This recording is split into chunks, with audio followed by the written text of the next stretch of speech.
Welcome to this tutorial on how to see volume in TradingView. Trading volume is a key indicator of market activity and can provide valuable insights into price movements. In this video, we will walk you through the steps to display volume on your TradingView chart effectively. First, open TradingView and select the chart you want to analyze. Once your chart is displayed, look for the Indicators button, typically located at the top toolbar. Click on this button, and a search box will appear.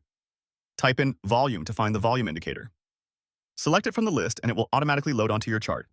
You should now see a histogram or bar graph below your price chart representing the trading volume over the selected time frame. If you want to customize how the volume appears, you can do this by clicking on the settings icon next to the volume indicator name in the chart legend. Here, you can adjust the colors, scale, and visibility options to suit your preferences.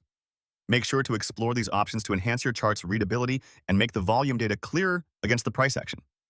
Lastly, remember to interpret volume alongside price movements for better trading decisions.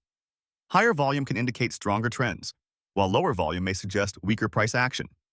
By understanding how to see and analyze volume in TradingView, you can improve your trading strategy and make more informed choices in the market. Thank you for watching, and be sure to subscribe for more trading tips and tutorials.